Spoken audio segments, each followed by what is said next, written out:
Unionized workers of Daewoo Shipbuilding and Marine Engineering agreed to end their strike. This comes after labor and management struck a last-minute agreement on contentious issues. In a presidential briefing, two ministries unveiled plans in dealing with inter-Korean affairs. The Unification Ministry aims to bring a peaceful, prosperous, and nuclear-free peninsula.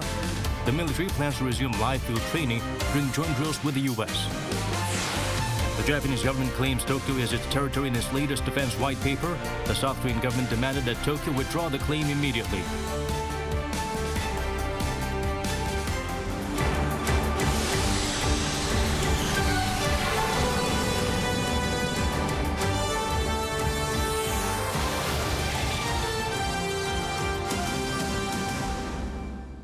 Hello, we'll be wrapping up the week well. I'm Daniel Chan. Let's begin with our top story. The defense minister briefed the president on key policies and objectives. This included plans to resume live field training during joint military drills and ways to counter growing missile threats from North Korea. Bae-eun-ji starts us off. The South Korean military plans to resume regiment-level or larger-scale live field training during its joint exercises with the U.S. This comes as the allies are getting ready to kick off their annual summertime exercises next month. This kind of large-scale field training had been scaled back to lower tensions with Pyongyang since June 2018, when then U.S. President Donald Trump held a summit with North Korean leader Kim Jong-un. From August to September, along with computer-simulated drills, South Korea and the U.S. will conduct 11 joint field exercises, including one at brigade level. Starting next year, the field exercises will be conducted at an even larger scale. The joint drill also has a new name, Ulchi Freedom Shield, signaling a revival of the Ulchi Freedom Guardian drills that were held until 2017. Seoul's defense ministry also plans to speed up the deployment of its artillery interception system, designed to counter North Korea's long-range guns and rockets. South Korea had earlier announced that it'll develop a system similar to Israel's Iron Dome to protect its capital area, home to about half the country's population. We will quickly develop systems that can effectively intercept when North Korea fires a mix of missiles and long-range artillery attacks. The country's arms procurement agency had said that it'll complete the development by 2029, but President Yoon had earlier pledged to deploy the system by 2026. After being briefed on the country's key defense policy plans on Friday, President Yoon urged officials to create a missile defense system that offers airtight and effective protection. He also called on technology-based defense reforms as the ministry works on incorporating artificial intelligence into the military. Bae-eun-ji, Arirang News. The Unification Minister also briefed the president. He focused on the main task for the remainder of the year, topping the agenda, North Korea's denuclearization. Min Suk-yeol tells us more. A peaceful, prosperous, and nuclear-free Korean peninsula. That's the vision set by Seoul's Unification Ministry. Friday morning, Kwon Young said the Unification Minister briefed President Yoon Suk-yeol on his ministry's key tasks for this year. And North Korea's denuclearization was, of course, its top priority. At a press briefing just hours after the meeting, Kwon reiterated South Korea's audacious plan, saying that it can be carried out in stages in line with the North's steps to denuclearize. He stressed the plan will not only include economic incentives, but also measures to resolve North Korea's security concerns, urging the regime to give up its nuclear weapons. If this plan is carried out, North Korea will no longer feel the need to develop nuclear weapons, as its security concerns and economic difficulties will be resolved. The government plans to present the proposal to North Korea soon after close coordination and cooperation with the US. Deputy presidential spokesperson Lee Jae-myung told reporters that President Yoon Suk-yeol instructed Minister Kwon to look into realistic plans for the bold proposal. Building trust between the two Koreas and normalizing their relations based on mutual respect was also part of the ministry's tasks. On the human rights situation, the ministry plans to set up a North Korean Human Rights Foundation within this year to conduct research, provide humanitarian assistance, and support civic groups dealing with human rights in North Korea. And to restore homogeneity between the two Koreas, the ministry is considering to make North's media channels accessible to South Koreans. Min Suk-yeol, Arirang News. President Yoon Suk-yeol highlighted the importance of prioritizing people's livelihoods during a workshop with around 80 cabinet members on Friday. He said what the people of Korea are looking for right now are realistic ways to live a better life. The South Korean leader asked all ministries to put themselves in the shoes of the general public and take drastic measures if needed to revitalize the economy instead of proposing idealistic policies. During the session, Yoon also finalized 120 policy tasks for his administration to undertake. They align with his national vision of a re-emerging Korea, a nation of people prospering together. They also fell under 6 policy goals selected on Friday, striving for global freedom, peace, and prosperity. The Parliament is set to be up and running again as the leadership posts of 18 standing committees are finalized. This comes as rival parties reached a deal on the condition that the chairmanship of the Media and Public Security Committees will be shared. Lee Kyung-eun has the details. Following a series of negotiations over the past month and a half, rival parties have finally decided on how to run the National Assembly for the next 2 years. Of the 18 standing committees, the ruling People Power Party will take 7 leadership positions, while the majority Democratic Party will take 11, proportionate to the number of seats each party holds. Among those led by the PPP is the Judiciary Committee, which has the right to review and approve bills before going to a final vote, something that had been an initial source of dispute with both parties eyeing control. And the committee in charge of the presidential office, which will be headed by the party's full leader. Among those chaired by the DP is the Budget Committee, deemed just as important as the 2 already mentioned. Meanwhile, the 2 most contentious committees responsible for broadcasting and the police will be shared, with both parties taking turns to lead for 1 year. I believe it's a fair deal for both parties. As the government's party, we've managed to take all the committees that play pivotal roles in overseeing state affairs. We are taking the contentious broadcasting committee first due to concerns over a potential threat to media independence. In the meantime, the parties will set up 4 special provisional committees on national pension reform, economy and political reform, as well as on the controversial judicial reform. They'll be in charge of setting up a new investigative body to take over some of the prosecution's investigative rights in line with the latest revisions to prosecution law led by the DP. Though headed by the DP, all agenda items require bipartisan consensus before their approval.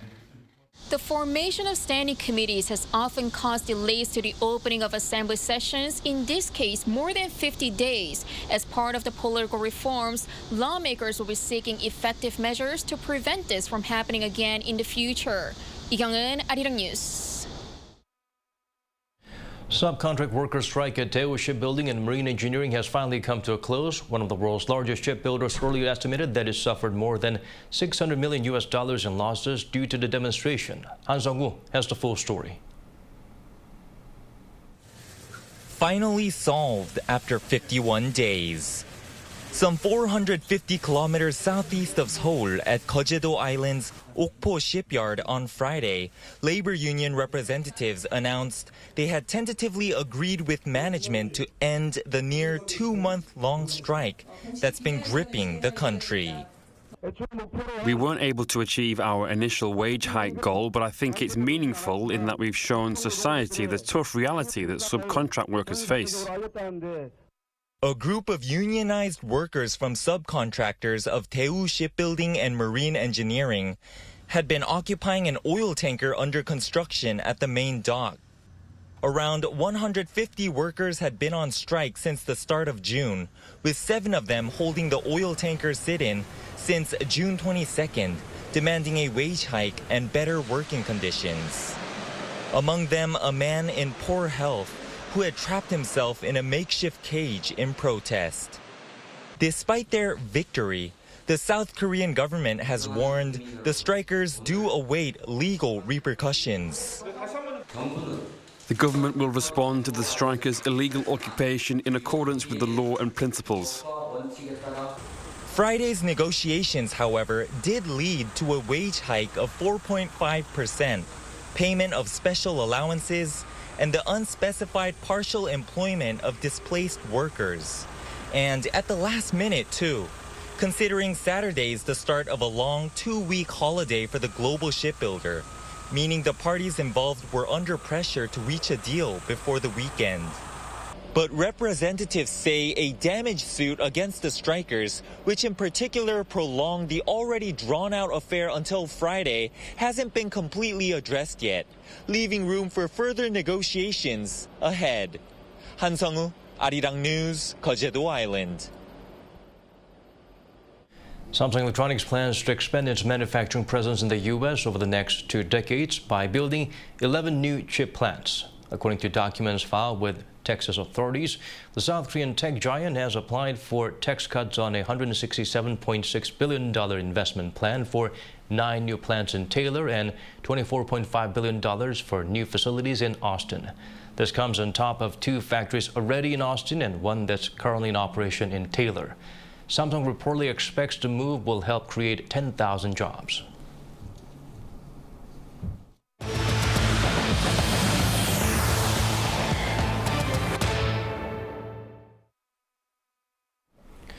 Tokyo once again claims Dokdo belongs to Japan in its defense white paper. The South Korean government demanded the country withdraw the claim immediately.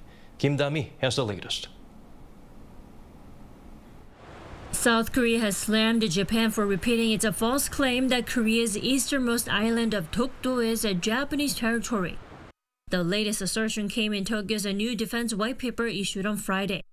Following the announcement, Seoul's foreign ministry released a statement demanding that Japan retract the statement, calling it wrong and inappropriate, and saying it will hurt bilateral ties. A senior diplomat from the Japanese embassy, Hayashi Makoto, was also summoned to the ministry, where he was told that Japan needs to rectify the claim immediately. Hayashi did not respond to questions from reporters about how the defense white paper will impact South Korea-Japan relations. In separate protests, Seoul's defense ministry also called in Takao Nakashima, the embassy's defense attaché. In a meeting of the Japanese cabinet on Friday, led by Prime Minister Fumio Kishida, the false claim was adopted in the white paper for the 18th consecutive year. And even as it reasserted the Dokdo claim, the report also said it's becoming more important for Seoul and Tokyo to cooperate amid serious regional security threats. Japan is still holding on to its rigid stance on the issue of compensation for Korean victims, Japan subjected to wartime forced labor. So bilateral ties will not improve easily, but the cooperation part shows that there's room for improvement with the start of the new South Korean government. And for the first time, the annual paper also justified Japan's strengthening of its defense capabilities to counter threats from North Korea, Russia, and China, like Pyongyang's missile and nuclear ambitions.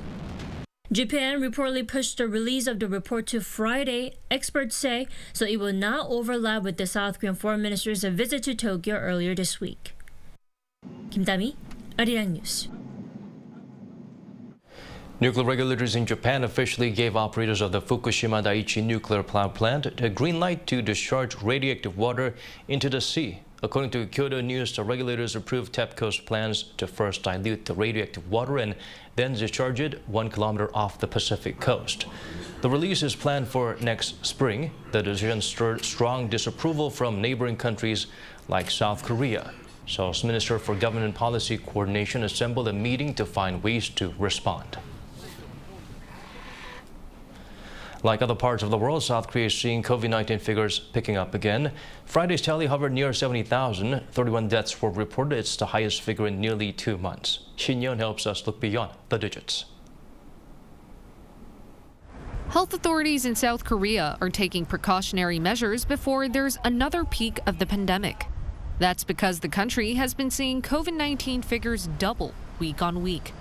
On Friday, South Korea reported 68,632 new infections, roughly double what had been logged a week before. The number of critically ill patients has also doubled to 130. The number of deaths on Friday hit a 55-day high of 31. Health officials have cautioned that this number could soon go up, which could put heavy pressure on the nation's crematoriums. Currently, around 60% are being used. But officials have decided to expand the number available for use from 310 to 325. South Korea isn't the only country that has been seeing COVID-19 figures rebound. The WHO recently said the pandemic is far from over. This comes as cases have tripled across Europe in the past 6 weeks, accounting for nearly half of all infections globally.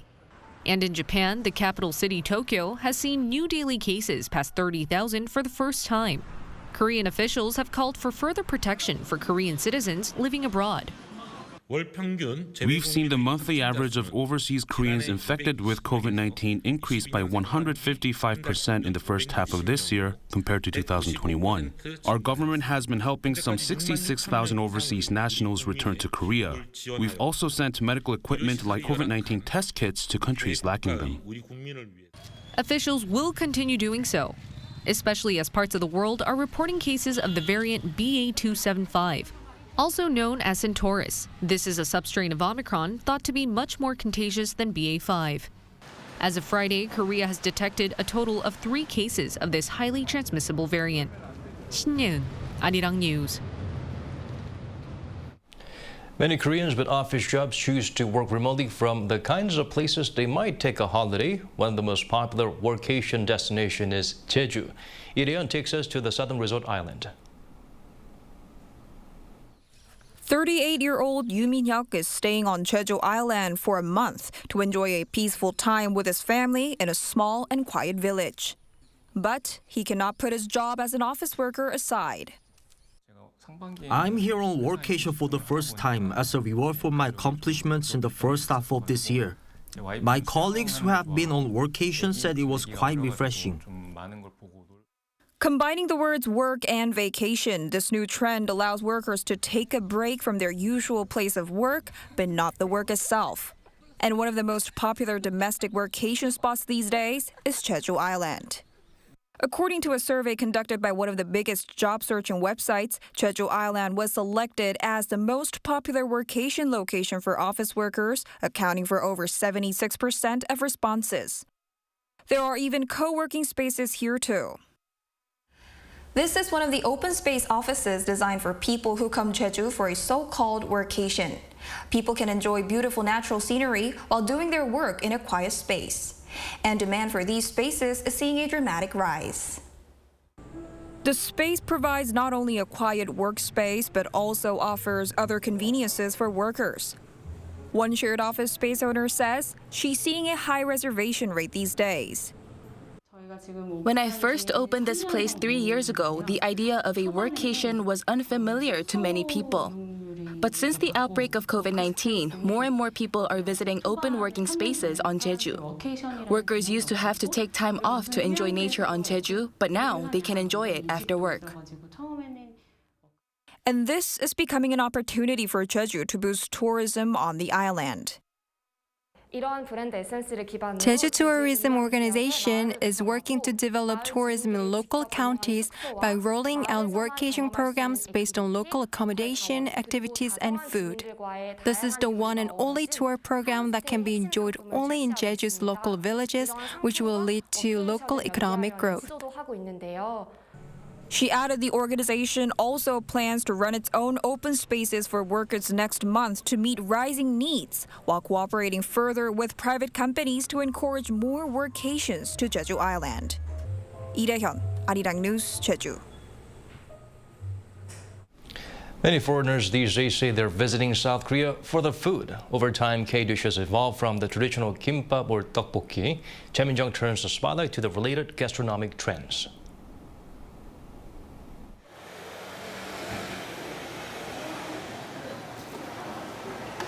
What's the first food that pops into your mind when thinking about Korea?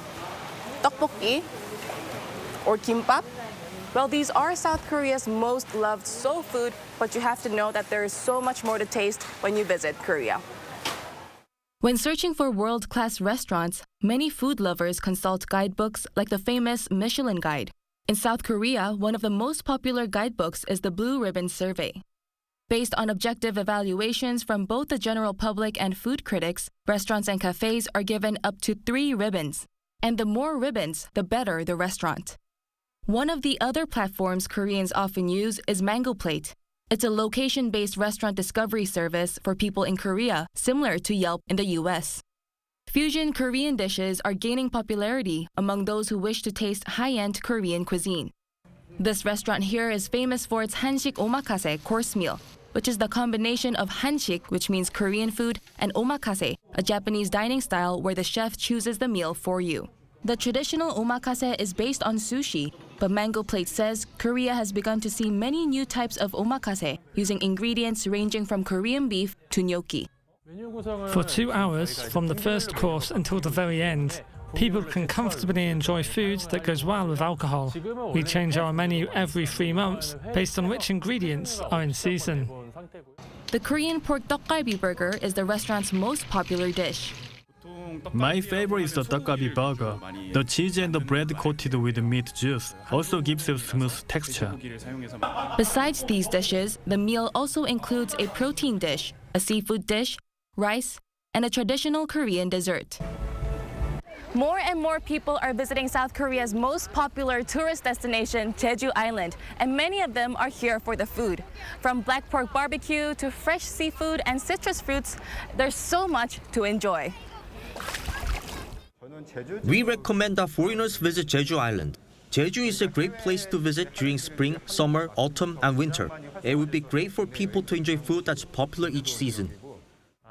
Gosari Yukgaejang is a traditional Jeju dish. Families used to make the dish using an entire pig for events like weddings or national holidays. Everything is done by hand, from making the pork broth to ripping the meat in ferns. Jeju is particularly well known for gosari, as the island's conditions are ideal for the plant to grow. How do you like it? It tastes really good, man. Really? Is it a familiar taste? Yeah, it's kind of like the meat soup I get in my country. Really? Yeah, it tastes really good. Would you recommend this to your friends outside? Absolutely. I mean, what's the name of the restaurant? Another go-to spot is this cafe that sells top-notch coffee using tangerines grown on Jeju. This cafe has 2 blue ribbons and is run by the winner of the 2016 Korea National Barista Championship. Our signature coffees are the tangerine cappuccino, iced tangerine latte, and yuzu americano. Our cafe is on a 40-year-old tangerine orchard, and when it's winter, we use Jeju tangerines to make the coffee. Now that I've had my coffee, I'm full and feeling good. All the food that I've shown you, though, is just the tip of the iceberg. We hope you can see that the cuisine is something you've got to make the most of if you're planning to visit South Korea. 최민정, Arirang News, Jeju.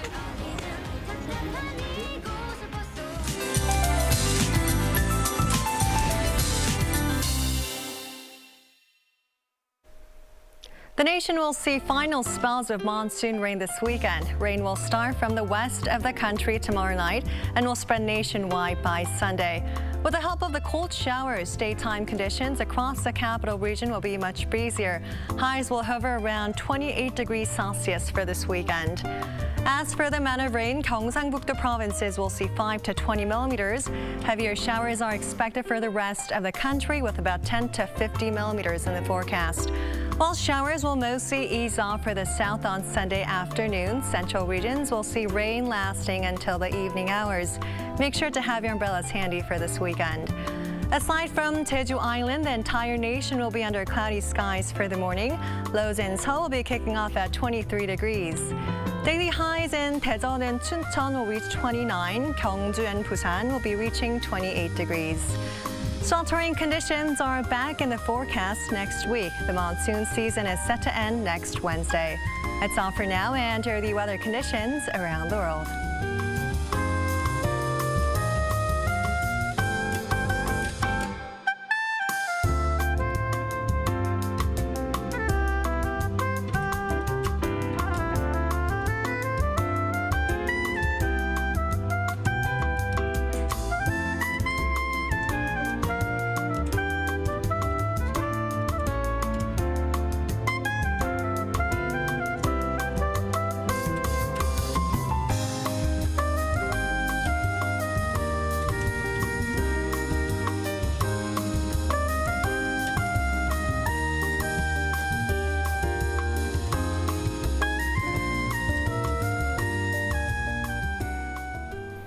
That's all from us. As always, thank you for watching.